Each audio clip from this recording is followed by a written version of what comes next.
Former Navy pilot describes UFO encounter studied by secret Pentagon program.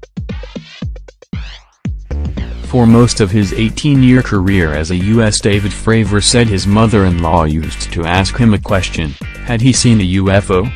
For 15 years, the answer was no. But one clear afternoon off the coast of California in 2004, he says, that changed.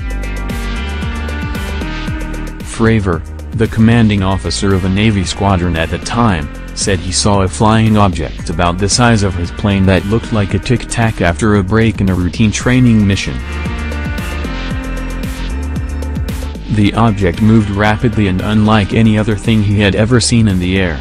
He has not forgotten it since. Fravor's story emerged this week after the Pentagon publicly acknowledged for the first time the existence of a recent program dedicated to studying unidentified flying objects. The funding for what was known as the Advanced Aviation Threat Identification Program ran from 2007 to 2012. But officials familiar with it said some of its efforts have continued. The news of its existence marks one of the most significant disclosures about government research into flying objects and the so far unproven possibility of extraterrestrial aircraft since Project Blue Book, a lengthy Air Force study of thousands of UFOs that was shut down in 1969. Project Blue Book failed to find any technological developments or principles beyond the range of present-day scientific knowledge, and no evidence of any extraterrestrial vehicles, according to the Air Force, though a small portion of the events it studied remain unexplained. The encounter Fravor described was analyzed by the recent Defense Department program, he said, but its most significant questions, the nature of the object and what it was doing, have also remained unanswered. Fravor says he is certain about one thing: it was a real object, it exists and I saw it, he said in a phone interview on Monday, as he described the sighting, on November. Asked what he believes it was, 13 years later, he was unequivocal.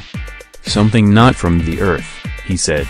Fravor was the commanding officer of the A-41 Black Aces, a U.S.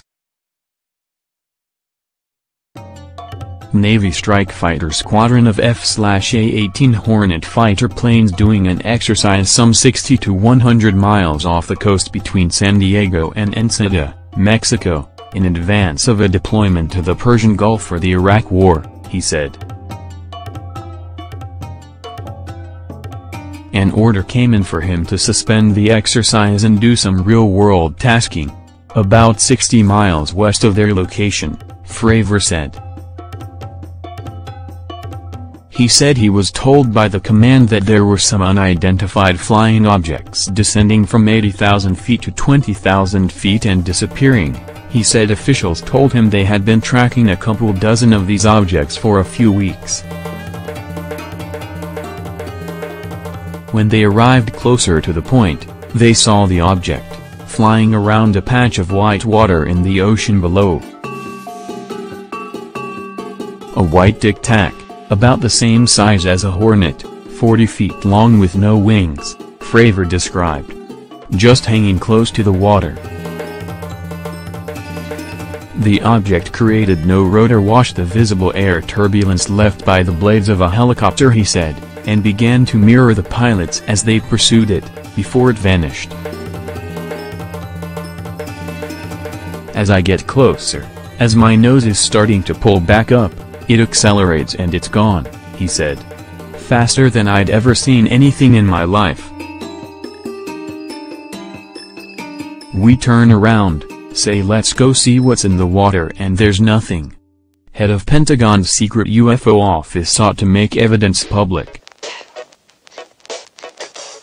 Fravor's plane headed back to USS Nimitz aircraft carrier, but a separate crew that had taken off toward the object began to search for it, tracking it for about a minute and a half and shooting a video, Fravor said. But Navy superiors didn't seem that interested in the event, so those like Fravor who had seen it, took a ribbing and got Men in Black jokes from their colleagues, and didn't talk about it much afterward, Fravor said. Fravor, who retired from the Navy in 2006, later shared the story with his wife and children, and some others who'd ask. But nothing really came of it until 2009 when a government official he declined to name contacted him while doing an unofficial investigation. Fravor declined to give more details about the official, but said he was later contacted by Luis Elizondo, an intelligence officer who ran the secretive program at the Department of Defense that was just disclosed.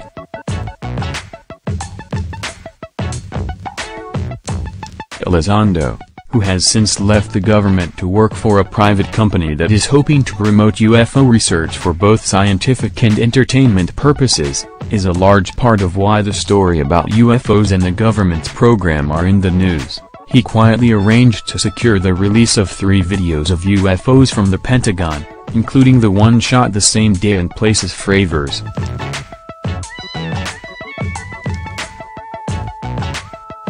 Fravor, who has been talking about his experience to the Stars Academy of Arts and Sciences, the company where Elizondo is a consultant, said he knows that sharing his story has opened him up to ridicule most but not all of it good-natured, but believes the incident should be more closely studied. I don't think I was a nut job as an officer in the Navy. I wasn't drunk, I don't do drugs. I got a good night's rest. It was a clear day, he said. I think someone should have looked into it. Having talked to some of the other folks, it's a big frustration that it's coming out now and wasn't discussed back in 2004. Fravor believes that there could be some benefits from studying his experience. This is revolutionary technology to be able to accelerate, go up and down. Think about the advances that would bring to mankind, he said. What if it actually starts to get people to think outside the box? He said he's been inundated with phone calls since his story was first told on Saturday. Still, the Men in Black jokes continue. There is no mercy in my family or my friends, he said. Joby Warwick contributed to this report.